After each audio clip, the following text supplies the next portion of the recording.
우리는 우리의 미래를 위해서 모두가 계획을 세우고 또 그것을 이루기 위해서 나름대로 열심히 최선을 다해 살고 있습니다. 그렇습니까? 예. 각자 더 나은 미래를 위해서 준비하고 또 계획하고 열심히 살고 있는데, 우리가 잊고 살고 있는, 또 살면서 간과하고 있는 부분이 있어요. 그게 뭐냐면, 최선을 다해서 열심히 살고는 있는데 더 나은 미래를 위해서 하나님께서 언제든 우리를 부르실 수 있다는 사실, 우리는 그것을 잊기도 하고 간과하고 살고 있습니다. 하나님이 오늘 저녁이라도 내가 너를 부르면 어찌할래? 라고 성경에서 누군가에게 물었잖아요. 근데 또 한 가지가 있어요. 하나님께서 우리를 부르시는 것도 있지만 그때 우리는 거부할 수가 없잖아요. 근데 또 한 가지는 우리가 간과하고 사는 게 뭐가 있냐면, 하나님이 우리를 부르실 수도 있지만 하나님께서 우리에게 오실 수도 있다는 사실. 언제 오십니까? 예수님이 재림하실 때 오신다고 했거든, 다시. 근데 언제 오실지 알아요, 몰라요? 성경에 보면 예수님이 언제 오실지는 그날과 그 시는 하나님만 아신다. 아무도 몰라요. 그래서 뭐라고 표현했냐면, 도둑이 집에 올 때처럼, 찾아올 때처럼 갑자기 불현듯 찾아오신다. 도둑이 언제 올 줄 압니까? 그거 알면 준비하고 있겠지. 그래서 도둑이 언제 올지 모르니까 제대로 준비 못하는 사람들이 많잖아요. 하나님께서 우리를 갑자기 부르실 수도 있고 하나님께서 우리에게 갑자기 찾아오실 수도 있다는 겁니다. 우리는 그것을 잊고 그냥 나의 미래 10년 뒤를 꿈꾸며 열심히 살아가고 있어요. 지금 우리 더 기쁨의 교회 성도들은 대부분 이제 청년들이고 나이가 어리기 때문에 미래에 대한 꿈과 계획들을 가지고 열심히 살아가고 있습니다. 그렇습니까? 근데 절대 놓치면 안 되는 부분이, 우리가 잊어서는 안 되는 부분이 있다는 거예요. 중요한 게 뭐냐면, 하나님께서 우리를 언제든지 부르실 수 있고 또 갑자기 우리에게 찾아오실 수도 있습니다. 중요한 게 뭐냐면, 문제는 우리가 그렇게 하나님께서 갑자기 부르시거나 갑자기 우리에게 오셨을 때 그 하나님을 만날, 그 하나님 앞에 서 있을 수 있는 준비가 되어 있냐는 거지.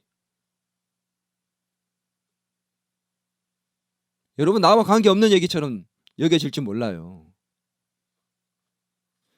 나이 들어가는 사람들 50대, 60대, 70대 넘어가면서 이제 언제 하나님께서 부르셔도 이상하지 않아 생각할 나이가 되어야지만 생각할 그런 문제라고 생각할지 모르지만, 천만의 말씀입니다.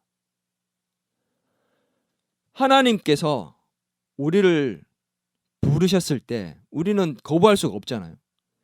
근데 그게 만약에 일주일 뒤라면, 아니 바로 오늘 저녁이라면, 나는 그 하나님 앞에 설 준비가 되어 있냐는 거지. 여러분 어때요? 지금 당장이라도 하나님 부르시면 그 하나님 앞에, 하나님 저 왔어요, 그리고 하나님 품에 이렇게 안길 만한 그런 당당하고 자랑스러운 모습으로 준비되어 있습니까?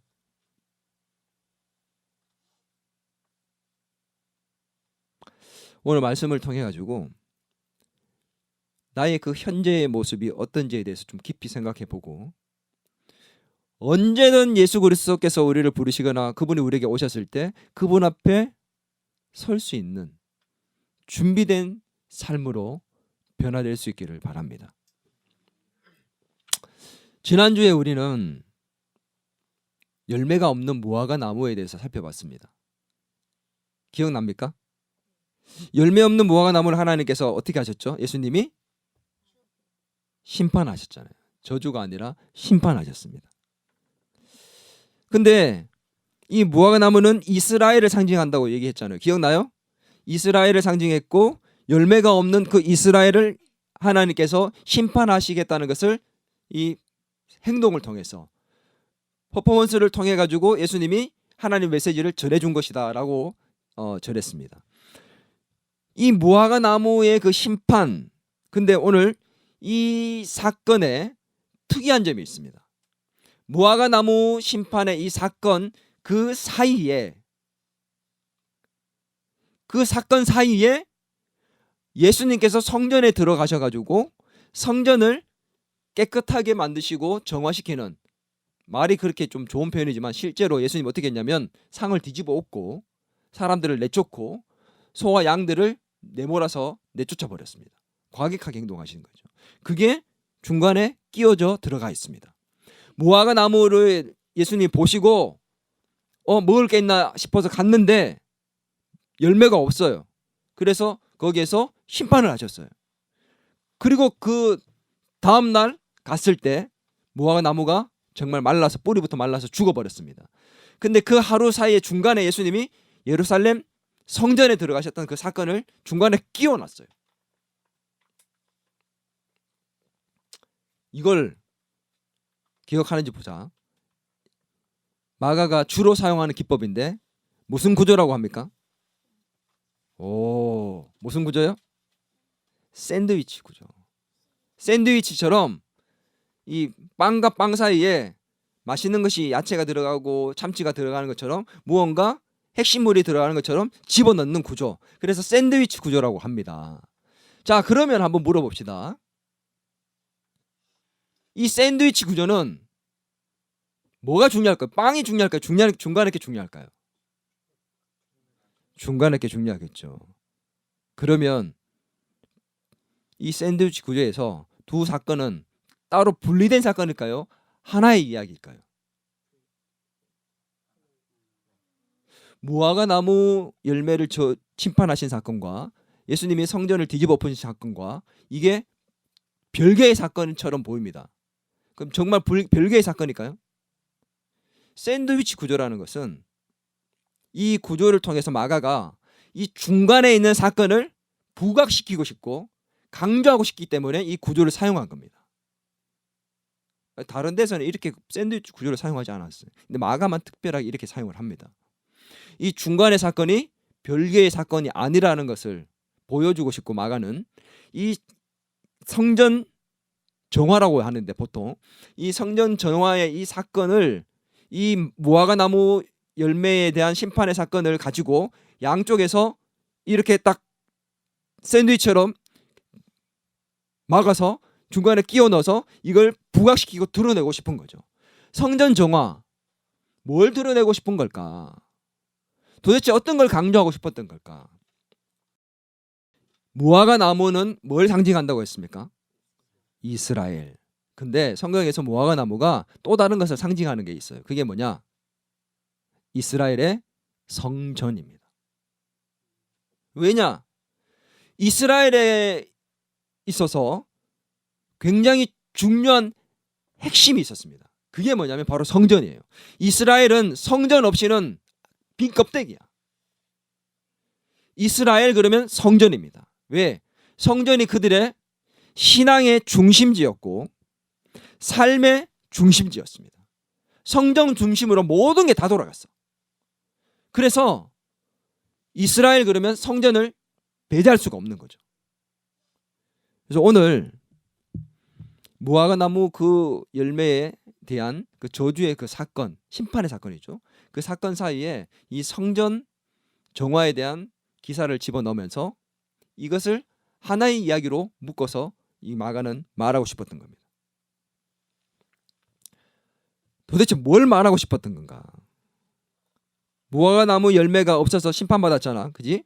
근데 그 심판받을 때 열매가 없어서 심판받았는데 그게 결국은 이스라엘의 외형적으로만, 외식적인 열매는 없이 겉으로만 입만 무성한 것처럼 화려한 모습만 보여줬던 것처럼 오늘 이스라엘 성전이 화려한 모습으로 있지만, 헤롯이 만들어서 40몇 년 동안 만들어가지고 화려하게 만들어져 있지만 거기에서 모두가 제사도 잘 지내고 명절이 되면 수많은, 그때 당시에 보통 이스라엘 인구가 한 그 예루살렘에서 한 10만에서 15만 많아도 그 정도 되는데 명절이 되면 제사를 지내려고 적게는 50만, 많이는 70만에서 100만까지도 왔다고 합니다.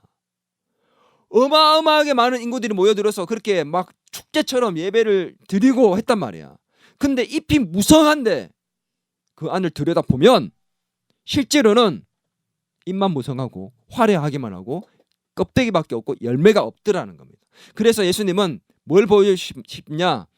이스라엘의 멸망도 맞지만 실제로는 이 사건을 통해서 마가는 뭘 얘기하고 싶냐면 예수님이 이스라엘 성전을 파괴시키시는, 무너뜨려 버리는 것에 대해서 지금 심판하고 있는 것을 보여주고 있는 겁니다. 실제로 예수님 말씀하신 이후에 AD 70년에 로마가 이스라엘 그 예루살렘 성전을 다 무너뜨리고 불태워 버려서 정말 아무것도 없게 만들어 버려요. 사라져 버려요. 예수님의 그 보여주셨던 그 행동처럼, 퍼포먼스처럼 결국은 이 무화과 나무가 정말 말라서 죽어버린 것처럼 다 무너뜨려 버리신 거죠, 성전을. 그만큼 이 메시지를 강하게 얘기하고 싶었고, 이스라엘 성전이 부패하고 타락하고 썩어져 있었다라는 것을 보여주고, 결국은 그것을 통해서 심판한다라는 그 메시지를 보여주시기 위해서 이 무화과 나무 열매의 사건과 또 성전 정화의 사건을 같이 샌드위치 구조로 보여주고 있는 것입니다. 좀 설명이 좀 길었지만 여러분, 이 속에 우리를 들여다볼 수 있는 중요한 메시지가 담겨져 있습니다. 여러분, 나를 알지 못하면, 내가 내 자신을 객관적으로 평가하고 제대로 바라보지 못하면 미래가 없어요. 현재의 나를 보고 과거의 나를 볼 수 있어야 미래를 생각할 수 있습니다. 오늘 이 말씀 속에서 이 성전 정화의 사건 속에 도대체 어떤 메시지를 나에게 주시고 싶은가, 우리 영적인 귀를 열고 들어야 할 것입니다. 오늘 예수님께서 예루살렘에 들어가셔서 제일 먼저 갔던 곳이 어디냐면 바로 이 성전이었어요. 성전부터 바로 가십니다. 직진하셨죠. 그래서 성전에 가셔서 제일 먼저 했던 일이 뭐냐? 평상시에는 볼 수 없는 예수님의 정말 좀 놀라운 모습을 보이십니다. 지난주 무화과 나무 열매를 없다고 해서 심판했던 것도 참 이상한 모습이었지만, 오늘 모습은 정말 평상시에는 볼 수 없는 그런 분노하시는 모습이에요. 격한 모습이에요. 한번 보겠습니다. 11장 15절에서 16절 같이 한번 읽을까요? 주보에 나와 있습니다. 같이 봅니다. 그들이 예루살렘에 들어가니라. 예수께서 성전에 들어가사 성전 안에서 매매하는 자들을 내쫓으시며 돈 바꾸는 자들의 상과 비둘기 파는 자들의 의자를 둘러보시며 아무나 물건을 가지고 성전 안으로 지나다님을 허락하지 아니하시고. 뭘 했답니까? 성전에 들어가서 매매하는, 제사를 지내기 위해서 필요한 그 6월절에 제사를 지내기 위해서 필요한 그 제사 기물들에 대해서 매매하는 것들을 다 그 사람들을 내쫓으시고, 돈 바꾸는 자들을, 그리고 비둘기 파는 자들의 그 상들을 둘러 엎었다. 뒤집어 엎으신 거예요, 진짜. 그리고 거기에 관계된 물건들을 가지고 다니는 사람들을 다니지 못하게 막으셨습니다. 예수님은 인자가 많고 온유하시고 오래 참으시는 분인데, 오늘 이 모습은 우리가 전혀 상상하지 못하는 그런 모습입니다. 급발진하시는 것처럼 보이죠. 근데 그런 건 아니야. 요한복음에 보면 예수님이 노건으로 채찍을 만들어 오셨대요. 그러니까 미리 예수님이 성전을 정화하시기 위해서 준비하시고 계획된 행동들이었습니다. 예수님께서 이렇게 하셨는데 왜 그렇게 했을까? 도대체 왜 예수님은 이렇게 우리가 상상하지 못하는 그 예수님의 모습으로 격하게 화를 내시면서 이 성전을 뒤집어 엎으신 걸까? 도대체 뭐 때문에 이렇게 화를 크게 내신 것일까? 이스라엘에게 있어서 성전은 굉장히 중요한 곳이라고 얘기했죠. 너무도 중요한 곳이었습니다. 하나님께서 이 성전에 임하셨습니다. 하나님이 성전에 임하셨고 그들을, 이스라엘 백성들을 만나주셨고 말씀하셨던 곳입니다. 그래서 이 성전 중심으로 삶의 모든 영역이 돌아갔다고 얘기를 했습니다. 그런데 아까 전에 얘기한 것처럼 이 성전이 타락했고 부패했기 때문에 예수님께서 그 모습을 보시고 너무 화가 나셨던 거죠. 성전의 타락은 이스라엘 백성 전체의 타락입니다. 겉으로는 잎이 무성한 정말 열매가 많은 것처럼 보이는 그 나무였지만, 그 성전을 볼 때 그렇게 보이지만, 화려하게 보이지만 그 속은 썩어져 열매가 없는, 쓸모없는 그런 이스라엘이 되어버렸다는 거죠. 그런 성전이 되었다는 거죠. 그래서 예수님이 뭐라고 얘기하냐? 이 성전을 무너뜨려라. 요한복음에 보면 내가 3일에 일으키겠다. 그 성전이 나라고 얘기하시면서 이 성전을 무너뜨리라고 얘기합니다. 필요 없다는 거예요. 이제 예수님이 성전이 되시고, 그리고 예수님이 십자가에 죽으셔서 더 이상 제사가 필요 없으니까 성전이 필요 없다는 거예요. 그리고 지금 이 모양 이 모습으로 성전이 계속 유지되면 될수록 더 썩어져 가기 때문에 성전을 무너뜨려야 된다는 거죠. 도대체 얼마나 타락했길래 예수님이 이렇게 분노하시고 성전을, 그렇게 중요한 그 성전을, 삶의 중심인 그 근간을 무너뜨려 버리시기 위해서 이렇게 심판하시겠다고 말씀하신 거, 행동을 보이신 걸까? 오늘 이 상황을 우리가 좀 잘 알려면 당시로 돌아가서 그 당시의 상황과 배경을 잘 알아야 됩니다. 한번 살펴볼 건데, 당시에 유대인들은 6월절이 되면 예루살렘으로 다 모여들었습니다. 바벨론으로 포로로 끌려갔다가 거기에 정착해서 남아있던 사람들, 외지에 살고 있던 사람들, 그런 사람들을 뭐라고 얘기하냐면 흩어져 있는 유대인들. 뭐라고 얘기하는 줄 압니까? 디아스포라라고 얘기합니다. 그 흩어져 있는 유대인들조차도 다 예루살렘 성전으로 모여서 거기서 예배를 드렸어요. 제사를 지냈습니다. 그러니 아까 전에 얘기한 것처럼 50만에서 100만에 가까운 사람들이 다 모여드는 거죠. 예루살렘 성전으로. 난리가 나요, 정말. 근데 이 예루살렘으로 오면 반드시 해야 되는 두 가지 의무적인 행동이 있습니다. 첫 번째는 뭐냐? 하나님께 제사를 지내는 겁니다. 두 번째는 뭐냐? 유대인들 남자 나이 20살 이상이 되면, 20살 이상이 되면 하나님께 성전세를 바쳐야 됩니다. 이 두 가지를 의무적으로 반드시 해야 되는 거였어요. 근데 하나님께 제사를 지내는 거, 이 제사를 지내기 위해서는 뭐가 필요할까요? 그냥 와서 지내면 되는 게 아니라 자기들이 제사를 지내기 위해 필요한 제물을 가지고 와야 돼. 양이나 소, 가난한 자들은 비둘기. 근데 멀리에서, 가까이에 이 예루살렘 안에 살고 있는 사람들은 뭐 괜찮겠지만 멀리에서 사는 사람들이 오랜 시간을 거쳐서 교통수단도 좋지 않은데 제물을 끌고 오다가, 데리고 오다가 흠집이 생기면 그걸 제물로 못 드립니다. 그럼 어떻게? 다시 가서 가지고 온다 할지라도 또 그럴 수 있으니까. 그래서 그들의 편의를 위해서 예루살렘 거기에서 제물을 구매할 수 있도록 편의를 위해서 제공을 했습니다.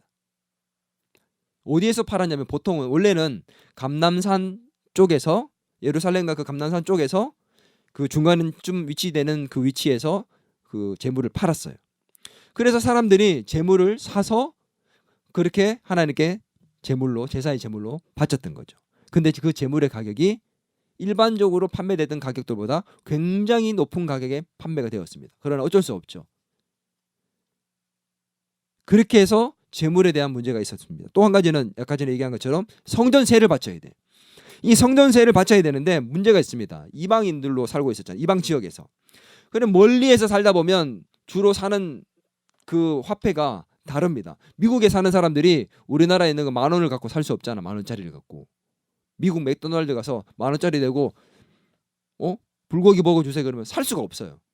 그와 마찬가지로 로마에 살고 있고 다른 지역에 살고 있던 사람들은 그 사람들이 가지고 있는 그 돈을 가지고 와서 성전세를 바칠 때 환전을 해야 됩니다. 왜 환전을 해야 되느냐? 돈이 다르기도 하지만 더 중요한 게 있어요. 그 화폐에, 로마의 화폐에는 로마 황제의 얼굴이 그려져 있었습니다. 그리고 다른 헬라의 화폐에는 우상의 그림이 그려져 있었습니다. 그래서 하나님께 바치는 이 돈이 우상의 형상이 그려져 있었기 때문에, 황제의 형상이 그려져 있었기 때문에 부적합했어요. 그래서 적합한 돈, 화폐, 세겔이라고 합니다. 갈대 그림이 그려져 있는 그 세겔을 환전해서 하나님께 반세겔을 성전세로 바쳐야 됐습니다. 그러니 이 환전을 하게 됐는데, 이 환전을 하게 되면 보통 뭐가 발생하죠? 이 이스라엘의 돈과 다른 나라의 돈의 그 금액에 차액이 생깁니다. 그리고 또 한 가지, 환전할 때 뭐가 발생해요? 수수료. 근데 이 환전 수수료가 엄청 비싼 거예요. 10명, 20명이 아니에요. 수십만 명을 환전해주고 재물을 팔아요. 돈이 어마어마하게 수익이 납니다. 오늘 이런 상황 속에서 문제가 발생하게 됩니다. 어떤 문제가 발생하느냐? 이렇게 많은 재물이 팔리고 환전을 할 때 그 환전료가 지불이 되면서 엄청난 터무니없는 그런 그 수익들이 발생하게 되니까 엄청난 발생이 하니까 그 상황 속에서 장사하는 것들 때문에 문제가 생깁니다. 여러분 장사하는데 돈 많이 남긴다 그게 문제가 됩니까? 예수님이 이렇게 화를 내실 이유가 될까요? 야, 너 돈을 왜 그렇게 많이 받아? 이 사람들 가난한데. 아, 이거 안 되겠네. 뒤집어. 재물을 왜 이렇게 비싸게 상을 뒤집어. 장사를 하는데 돈을 많이 받는다고 예수님이 이렇게 화가 나셨을까? 물론 그 돈 많이 받는 것도 문제가 되긴 했지만 그 자체가 예수님께서 이렇게 화를 내실 만한 이유가 아니라는 거죠. 왜 화를 냈을까요? 그게 중요합니다. 오늘 장사 자체가 문제가 아니라 돈을 많이 남기는 것도 문제긴 하지만 그 자체가 문제가 아니라 예수님이 진짜 화를 내신 이유는 뭐냐? 첫 번째는 그 장소의 문제입니다. 그들이 장사를 하고 환전을 해주는 그 장소가 어디였냐면 바로 성전 안이었다는 게 문제였습니다. 원래 어디에서 했다고? 감람산이라는 곳에서 성전 밖에서 예루살렘 밖에서 했어. 그때는 문제가 안 됐어. 근데 이걸 가지고 들어옵니다. 어디로? 성전 안으로. 누가 가지고 들어온 줄 알아요? 가야바라는 대제사장이 그곳에 가지고 들어옵니다.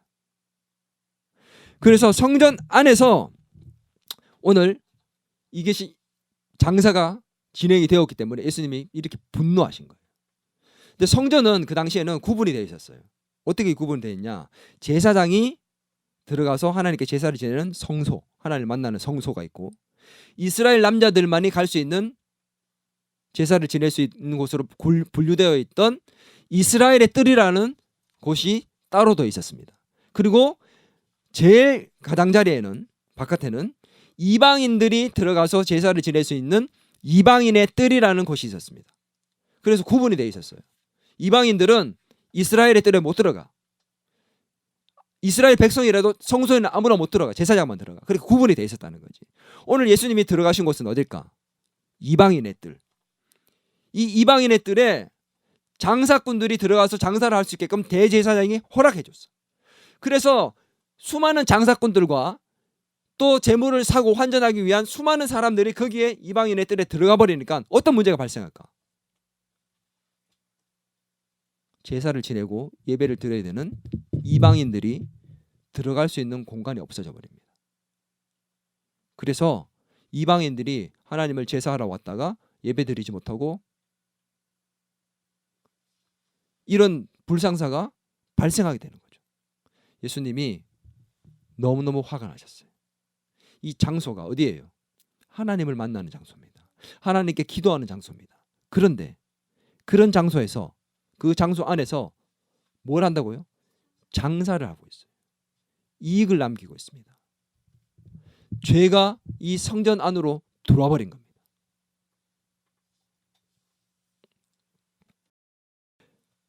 결국은 예수님께서 너무 분노하셔서 뒤집어 엎으시고 예루살렘 멸망을 선포하셨고 이 예루살렘이 AD 70년에 성전이 완전히 파괴돼 버렸죠. 오늘날 이 성전이 파괴되고 난 다음에 더 이상 지금 그 성전을 만들어지고 있지 않습니다. 교회가 이 성전의 기능과 역할을 감당하고 있죠. 여러분 근데 그거 아십니까? 오늘날 교회도 그 당시 이스라엘의 성전의 타락한 모습을 갖고 있다는 거. 교회는 거룩한 곳이잖아. 그죠? 교회는 거룩한 곳이에요. 근데 지금의 교회 안에도 그 당시의 타락한 모습이 여전히 있다는 겁니다. 너무 안타까운 사실이죠. 여러분 교회 건축 여러분은 잘 모를 거예요. 그죠? 근데 그 교회 건축을 나도 여러 번 경험을 했습니다. 부교육자로 있을 때도 가는 교회마다 건축을 했어요. 근데 이런 일이 있었어요. 제가 건축할 때 제가 찬양 사역을 하고 하다 보니까 음향을 다 담당하게 됐습니다. 교회가 규모가 크다 보니까 음향 공사를 하게 되면 음향 공사에 들어가는 비용만 몇 억이 들어가고 몇십억이 들어갔습니다. 10억이 넘게 들어갔어요. 그래서 음향 업체를 이제 구하다 보니까 이제 공고를 냈죠. 음향 업체에 대해서. 근데 교회 안에서 음향 공고를 냈지만 내기 이전에 이미 벌써 아는 분들을 통해서 연락이 오기 시작합니다. 그리고 저한테도 급기야 연락이 왔습니다. 거기 음향을 담당하는 그 세우기 위한 그 집사님들과 제가 한 팀이 이루어졌는데 그 집사님들한테도 연락이 오고 저한테도 연락이 왔어요. 우리 업체 좀 잘 써달라고. 그러면서 뭐가 들어올까요? 커미션. 뒷돈이 들어옵니다. 심지어 누구한테까지요? 목사인 나한테까지도. 목사님, 그때 목사 아니었어요. 그때는 전도사 때인데 대학원 다닐 때예요. 제가 전도사님 보니까 참 사례비도 많이 받지 않은 것 같고 참 봉사하듯이 그렇게 섬기고 계신 것 같은데 이번에 학비라도 제가 한번 대드리고 싶습니다. 명목이 너무 좋잖아.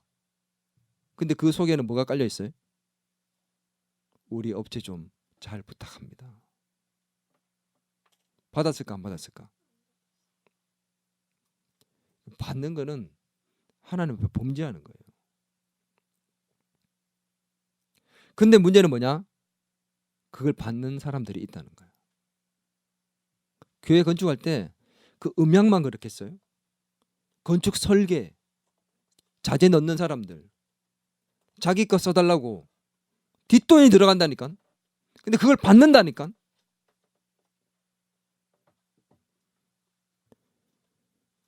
뿐만 아니에요. 교회 건물, 땅 이런 거 이용해가지고 자기의 개인적인 사유재산을 늘려가는 사람들이 있습니다.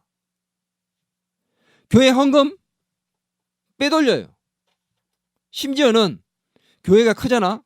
나 그런 경우도 봤어. 교회가 크면 2층에서 교육자들이 여러 명들이 이제 헌금 바구니를 이제 수거를 합니다. 그리고 집사님들 헌금 위원들이 있어요. 헌금 위원들이 헌금을 이렇게 바구니를 이렇게 다 받아가지고 성도들에게 이렇게 받아가지고 이제 1층으로 이제 가지고 내려와서 거기 앞에 재단 앞에 갖다 바쳐요. 근데 교육자들하고 헌금 위원들하고 다 잘 아니까 집사님 이거 이제 가지고 내려가십시오. 그럼 지원들이 가지고 내려가요. 그럼 내려가는 그 2층에서 내려가는 사이에 헌금 바구니 하나가 슥 없어져 버리네. 통째로 하나가 사라졌어요. 한 번이 아니라 한 번씩 계속해서 없어집니다. 아무도 몰라. 근데 나중에는 이름을 적어냈던 사람이 결산을 하면서 그게 드러나서 밝혀지게 됩니다. 헌금 바구니를 통째로 하나 슬쩍 해버리는 사건. 헌금을 빼돌린다는 이 말이 안 되는 사건이잖아. 교회에서 있잖아. 이중장부를 만들어. 외부에서 돈이 들어올 때 그것을 교회 통장으로 바로 넣어야 되는데 다른 이름으로 통장을 하나 더 만들어서 그쪽으로 넣게 만들고 거기에서 다시 이쪽으로 집어넣어가지고 그 사이에 차액을 만들어서 자기가 갖고 가야 되는 이중 통장을 만드는 사람도 있어. 교회 돈을 빼돌리는 거야. 내 사유재산을. 그래서 건물을 지었더라고. 자기 건물을 지었다니까. 교회 돈을 빼돌려가지고. 지금 이게 한국 교회 안에서 내가 경험했던 일들입니다. 부끄러운 일이죠. 근데 지금도 일어나고 있습니다. 이게 먼 옛날의 얘기가 아니라 내가 불과 1, 2개월 전에 다른 목사님에게 들은 얘기예요. 우리 교회에서 일어나고 있는 일이라고. 놀랍지 않아요? 뭐 교회 그럴 수 있지 뭐 그런 생각이 듭니까? 교회가 그렇게 타락하니까. 교회가 교회답게 거룩하지 못하고 그 기능을 못하니까 하나님께서 이스라엘 성전을 심판하신 것처럼 심판하시는 거죠. 오늘 교회 안에 이런 제약들이 들어와 있어요. 그런데 더 중요한 문제가 있어요. 교회가 그 성전의 기능을 대신하고 있지만 성경은 뭐라고 얘기합니까? 이제 우리가 성전이다 이렇게 얘기합니다. 고린도전서 3장 16절에서 17절입니다. 같이 한번 읽겠습니다. 시작. 너희가 하나님의 성전인 것과 하나님의 성령이 너희 안에 계시는 것을 알지 못하느냐. 누구든지 하나님의 성전을 더럽히면 하나님이 그 사람을 멸하시리니 하나님의 성전은 거룩하니 너희도 그러하니라. 하나님은 성전이 거룩하기를 원하시는데 뭐라고 합니까? 이제는 성전이 그때 당시에 무너지고 로마에 의해서 무너지고 난 다음에 성전이 다시는 만들어지지 않습니다. 그리고 왜 만들어지지 않았을까요? 예수님이 성전이었고 그 예수님이 우리 안에 들어와 버렸기 때문에 우리가 성전이 된 겁니다. 내가 성전이라고. 내가 내 안에 누가 계시기 때문에 하나님이 거하시는 그곳이 성전이에요. 왜 성전입니까? 여기 하나님이 거하시면 여기가 성전이 되는 겁니다. 우리 안에 예수님이 거하시기 때문에 우리가 성전이 되어버렸다니까. 눈에 보이는 성전이 아닌 이제 외형적인 성전이 아닌 내가 너희 안에 거할 것이고 내가 성전이기에 너희가 성전이 된다라고 얘기하신 거지. 그래 내가 거룩하니 너희도 거룩해라. 문제는 뭐예요? 나라는 성전. 예수님이 예루살렘 성전에 들어갔듯 나라는 성전에 들어오시면 뭐라고 말씀하실까? 어떻게 보시고 어떻게 행동하실까? 뒤집어 엎지 않을까요? 우리 안에 죄악이 가득 찬 상태로 내버려 두시지 않을 겁니다. 나라는 성전은 어떤 상태입니까? 온갖 더러운 죄악으로 가득 차져 있는 상태는 아닙니까? 우리 우PD는 이제 21일 동안 금식을 하고 가지고 지금 성전이 아주 깨끗한 상태. 몸도 마음도 영혼도 깨끗한 상태. 얼마나 좋아. 우리는 어때요? 우리는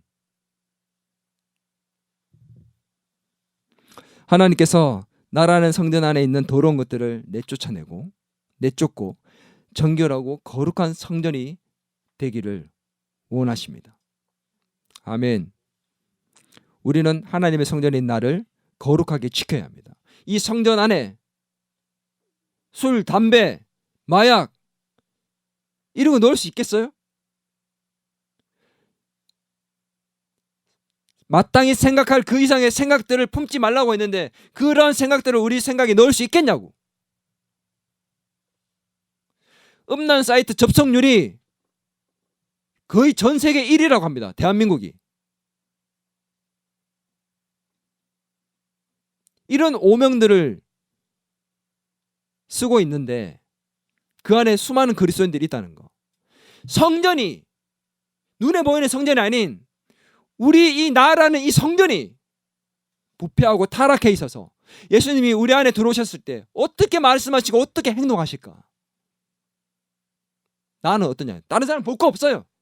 나라는 성전은 도대체 어떤 상태이냐?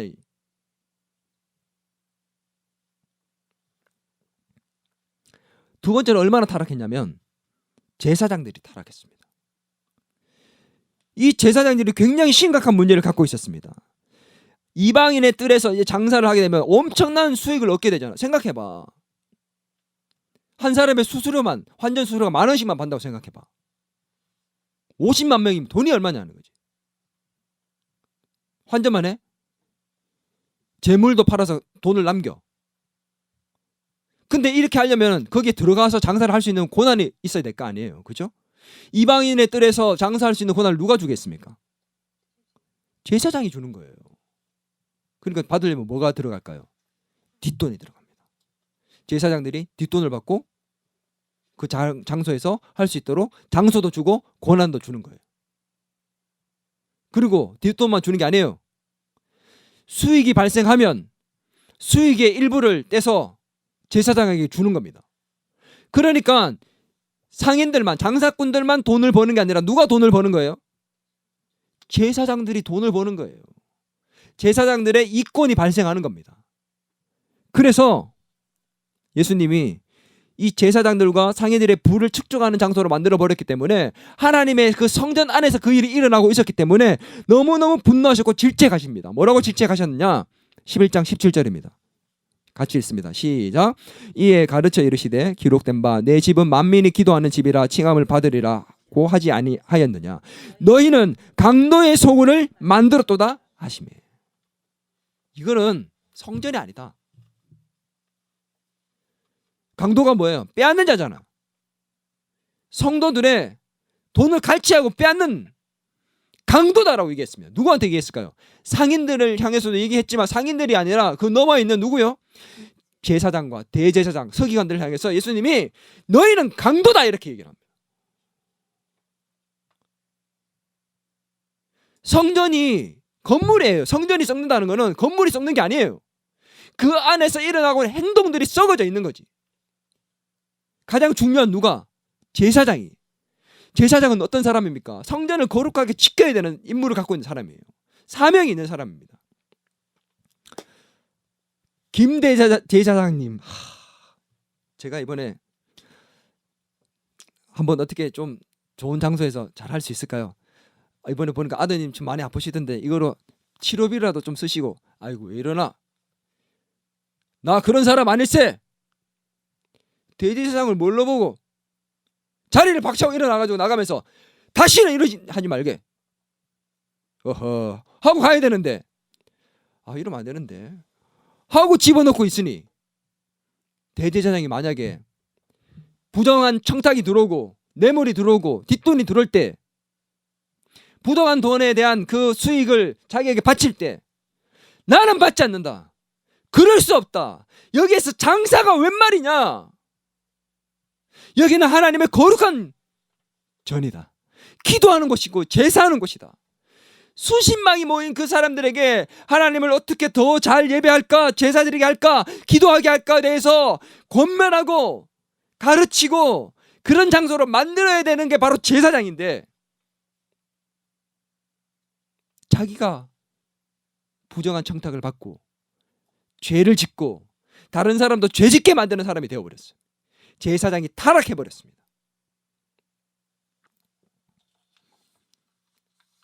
제가 아까 전에 얘기했던 비리를 교회에서 일으키는 사람들, 헌금을 빼돌리고 이중장부를 만들고 건축할 때 뒷돈을 받고 교회 땅이나 건물을 이용해서 자기의 건물을 만드는 이런 짓을 하는 사람들, 믿음 없는 사람이 아니더라고. 누군지 알아요? 교회 장로, 안수집사, 심지어 담임 목사님. 장로와 담임 목사가 결탁해가지고 같이 이중장부 만들어서 한쪽에는 유치원 만들고 한쪽에는 자기 건물 세웠더라고. 교회의 중직자, 정말 제사장 역할을 하는 사람, 그 사람들이 썩었습니다. 부패했습니다. 하나님을 무서워할 줄 몰라요. 제사장이, 이 시대의 제사장이 이제 썩었어.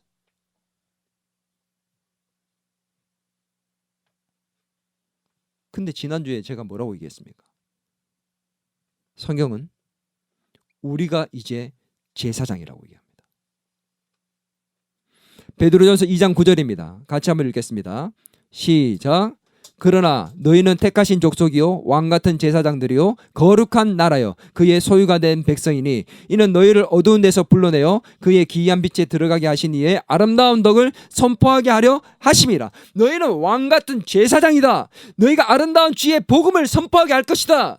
너희는 하나님과 죄로 인해서 끊어진 하나님과의 그 백성들의 그 관계를 이어줄 하나님의 왕같은 제사장이다 라고 얘기를 했습니다. 근데 하나님과 관계를 더 끊고 있어.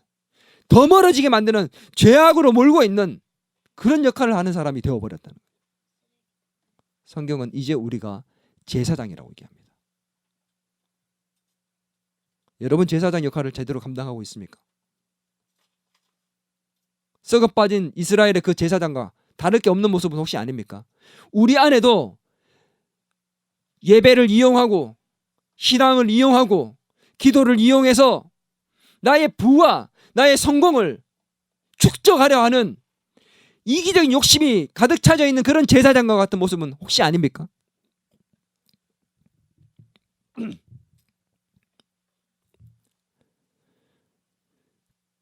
거룩한 성전을 자신의 욕심을 채우는 장소로 만들었고, 거룩한 제사를 자신의 욕심을 채우는 제사로 만들었습니다.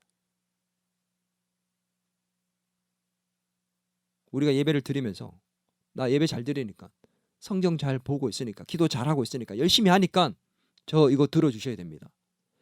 이거 거래 아닌가요? 우리 안에도 나도 모르는 사이에 장사가 일어나고 있다는 거지. 장사가 뭐예요? 거래하는 거잖아. 근데 무서운 게 뭔지 압니까? 그들은 사람과 거래했지만 우리는 하나님과 거래하려고 하고 있다는 거예요. 여러분 알아요? 하나님과 거래하는 무서운 일들이 일어나고 있다는 거? 나라는 성전 안에서 나라는 제사장이 하나님과 거래하고 있다는 거. 하나님 저 신앙생활 잘하고 있으니까 예배 이번에 잘 드리고 예배 안 빠지고 잘 드리고 성경 안 빠지고 잘 읽고 기도 열심히 했고 내가 하루도 안 빠지고 기도했으니까 이번에 꼭 대학 합격하게 해주십시오. 새벽기도 빠지지 않고 나가겠습니다. 금식기도 내가 열심히 하겠습니다. 우리 우필이 21일 금식했어. 자 21일 금식했으니까 하나님 사업 대박나게 해주시고 작곡 잘 되게 해주실 줄 믿습니다.